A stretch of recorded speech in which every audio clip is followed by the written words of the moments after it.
Hey guys, I'm Tanya, I'm Toby. and we are Chassidim of Quarantine. We started a social media account on Instagram called Chassidim of Quarantine, where we started sharing little videos with bits of Chassidus and the daily Hayam Yang, and now we moved to this platform where we are partnering with Torah Visuals to do this weekly Parsha podcast, and Toby's going to start us off. So this week's Parsha is Parsha's Vayishlach, and it's talking about how Yaakov is traveling from Haran, from where he was until now, where he met both his wives Leah and Rachel, and he's traveling back to his homeland of Eretz Israel, Eretz Canaan, and on his way back he sends messengers in forms of angels in forms of messengers to his brother Esav to see how he's doing, and he finds out that Esav is coming at him with 400 men, and Yaakov gets into defense mode. He prays, he prepares his family, and he also prepares gifts in order to appease his brother Esav. And on his way towards his brother, he encounters an angel, Esav's personal angel. Each of us have our own angel, little side note. And he has a little struggle with him, and the angel ends up dislocating or injuring a limb, and the angel ends up renaming Yaakov Israel. After that, Yaakov carries on with his family. He meets his brother, and then after that, they depart and they continue traveling. And they come to the land of Shechem. Yaakov purchases a land near Shechem from the prince of Shechem. His daughter Dinah goes out to talk to the people and ends up getting raped and abducted. And after that, they keep traveling. His wife Rachel passes away. He purchases Vayishlach, which is where the Jews prayed on their way out to exile. And last but not least, it discusses Esav's lineage, family, and the nations that come out of him after that. So the idea that we decided that we're going to focus on is the whole situation with Dinah, Leah's daughter, who goes out into the land to do whatever she needs to do, and she ends up being seen by the Prince of Shechem. He abducts her, he rapes her, and eventually her brothers go out and take revenge on the city, which is a whole other story. They end up destroying everyone, killing everyone, and that's kind of how it ended off. But when it talks about the situation, it calls her the daughter of Leah, not the daughter of Yaakov. And Rashi asks why this is the case, and it kind of points out that it doesn't mention Yaakov because she didn't carry his traits of modesty. She was very outgoing. She put herself out there in the land to go and speak to the women, whatever it was that she was doing. She was very social. She was out there, and Rashi considered that to be something that was not modest. So we kind of look at this and we're like, hold up. Like, she wasn't shy, she wasn't timid, she didn't have any sort of negative intentions, and in some crazy universe, people decided that She's that just like immodest because she has a mind of her own and goes to talk to strangers. Exactly, and like we just have this like idea of modesty that's kind of ingrained in us from the time that we learn about tznius, and like we had asked a couple people what comes to their mind when they think of tznius, and everybody's answer is always something in regards to their We clothing. got some like pretty standard answers. Like they're all related to external features, like how you dress and how you look and how you act in public.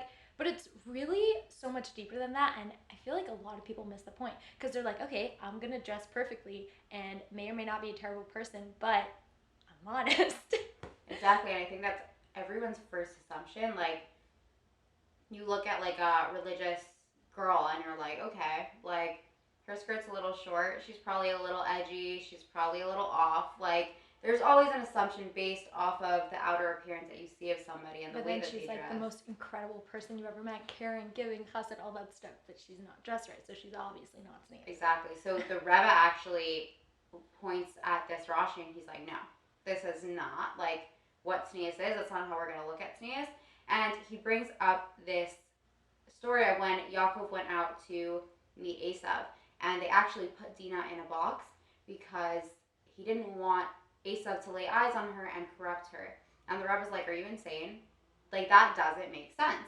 If anything, this girl had so much power because she was so out there and so outgoing, and she had all of these qualities that maybe you wouldn't expect from a woman. But that confidence in her and that drive was something that would have allowed her, if anything, she would have changed him for the better, as opposed to him affecting her in any negative way. And we're all given, like us as the people relating to the situation, because let's backtrack for a second. We always discuss how every parsha has something, a significance to our lives, and we try to apply it to our lives in the most relatable way possible. So when we say that Dina went out and she utilized this skill set, it's talking about us going out and taking what we have and utilizing it and talking to people and educating them in a quote unquote modest way. Exactly, and ultimately, the power that Dina had was in the fact that not that she wasn't modest, but in the fact that she was outgoing and that she had that drive to go out into the land. And we also discussed the idea of why exactly she went out into the land. And really, what she wanted to do was go out and show the people of the land. It's near Shem. I don't know if it's actually Shem, but she wanted to go tell them the ways of Yaakov's house and, the right way to be. And in theory, it didn't all go to waste because the people really did want to reach a certain level of refinement, of spirituality, and she even convinced them to get a bris milah, which then they became vulnerable, and her brothers ended up killing them. But also, when the people were taken as captives, some of them ended up working as servants in Yaakov's house and adapting those customs and the way of Yaakov's household. So it didn't entirely go into vain. She did have the best intentions and it did have some sort of effect, but we take the part where it did have an effect and apply it to ourselves and use what we have. And the Rebbe actually discusses how he emphasizes that we must use every fiber of our being. So we're all given a certain skill set, talents that we can really use to our advantage and to other people's advantage and share what we have. And that's essentially what she did. She used the traits that she was given and she turned that into her shlichus. She was outgoing, so she went out to the women and people were attracted to her because of her charisma and just the energy that she gave off, and people wanted to hear what she had to say, and she was actually changing people's views on their relationship with Hashem and on the Torah and on the lifestyle that Yaakov and his family were living. And it's with anything in life, whether someone's musically inclined, if someone's intelligent, if somebody is outgoing like she was, use those, put them out there and reach out to people because that is your shlichus. You need to use your traits in the same way that Leah did and go out there and put yourself out there. And everyone has something to contribute to someone else. Like, if you're an intellectual person, to share your knowledge with someone else. If you're musically gifted, sharing your music with other people, there's always someone on the receiving end. Someone's willing to accept this knowledge, this musical talent, and we're given this in order to share it with other people and to utilize it. And it's interesting because in the yeshiva system, you feel like people are kind of not stripped of their identity, but they're not necessarily given the creative space in order to, work on themselves and figure themselves out and really show their true colors, so to speak. And Tanya and I were talking about this because we personally relate to that. We both went to kind of cookie cutter schools, but then when we got to seminary, we were really given this chance to, figure out like what we enjoy doing and learning and like really vibing with other people's energies and being surrounded by people with all these talents and skill sets, and you don't necessarily get that in other places. And ultimately, like, society is evolving to adapt to people who maybe don't fit into the cookie cutter idea of what we think is, a Chabad girl, a religious girl, a Jewish girl, whatever it is.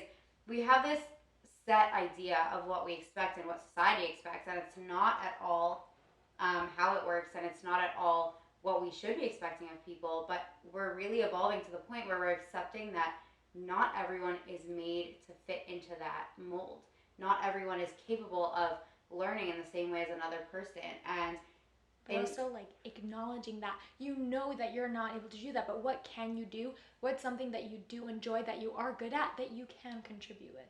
Because school is not necessarily for everyone. Right, but then in the ways that one person is lacking, another person has what to give. So if someone lacks in their social skills, then there is someone out there that's outgoing enough and able to balance that out. And this person who maybe isn't as outgoing is super smart, and they're able to balance out what the other person might be lacking. And just everybody has what to give in every relationship in your life.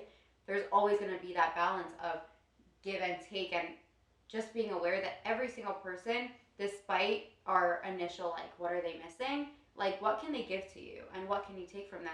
And what am I able to uplift in this person? And what am I able to appreciate about them. Yeah, like what can I contribute to this person? And it's important to understand, like being the receiver from someone, like being able to understand, like I'm missing something and acknowledging that there's someone else that can help you. And you see that in parent, child, student, teacher, all these relationships, everyone's contributing together. We're all pieces of a puzzle and we all create this beautiful harmony that we're always talking about. I feel like we should just change the name of the podcast to Ferris because we're always talking about it. It's so cool. Exactly. And it's just like, it's really cool to see that now there's like all these schools, there's trade schools where people who maybe can't just sit and learn from a book are able to learn life skills that they're able to carry on with them throughout their life. They can get proper jobs and just further their life. And they are, to some extent, able to turn that into their Torah. There's Sohar in Pittsburgh is this seminary of the arts. People are taking Chassidus and they don't process it in the same way as other people, but they express it through art. And that's their way of learning. And the same way that someone else might sit there with a book, they're painting and they're singing and they're dancing, whatever it is, and that's their way of expressing that. And there's so many schools now that are opening up that give people the opportunity to fit into some sort of learning system and to express themselves in whatever way they themselves need to. And by a slight example, the people who do podcasts, for tour visuals, you have all these people with like different talents. You have 3D animators and like there's just really cool, and everyone's taking these talents that are like not basic skill sets, but they're talents, and they're each contributing to make something bigger and better and sharing it with other people, which is really special and super important. All right, so now for the practical aspect. How can we take what we already have and use it in a quote-unquote modest way and really contribute to other people? So like Dina, who had this certain extrovertedness from her mother specifically, and focuses on that. How to go out and really share what you have. If you're a shy person, maybe link up with a more confident, loud person, or just be willing to take what other people can give and give what other people can take. And that is super important. Like being not totally like interdependence, that's a good word. And then also, besides for your own inner, like, you know, what can I use my traits for and what can I give to other people? How are you viewing other people? What assumptions are you making because of the way that somebody looks? And because, I love that. Like, what can they give me? Like, what can I benefit or learn from the person sitting right next to me? Like, look at somebody as a person. You don't look at their clothing. You don't look at what they might be lacking. You don't look at anything of the sorts. Look at that person. Like, forget about everything on the exterior. What traits do they have? What is good about them? What can you take from them? It doesn't matter if they fit into your idea of what somebody should be or what they shouldn't be, because in a way that they're lacking, they have so much more to give. And just to accept the fact that there is a place for everybody, and we all essentially make one nation. That's what we do. There's like that idea of all the Jewish people making up a body, that in the ways that one part of the body can give, another can't. But without that piece of the body, it doesn't work. So we need all these people. We need all you guys. Help us out. Guys. You know, like, whatever you do, if you're really Chassidish, if you're really, like, out there. Whatever that means. Shy. Yeah, for real. We're not going to get into that one. But whatever it is that you carry, you are a piece of this huge puzzle, and you're able to give, and everyone else is as well. Give it all you got. Exactly. Help us out. And I think that is where we end off for this week. Yeah, guys, if you have questions, comments, feedback, you know we love it. DM us at Chassidim of Quarantine. Email us at Chassidim of Quarantine. And you can find this podcast on Spotify, on iTunes, Apple Music. We're literally YouTube. Google us. We're everywhere. We're all over. We're on the billboards. And we love the feedback. So comments, likes, subscribe, DMs, follow, do it the all. Whole thing, everything. And that's where we leave off. Stay safe, stay strong, stay connected.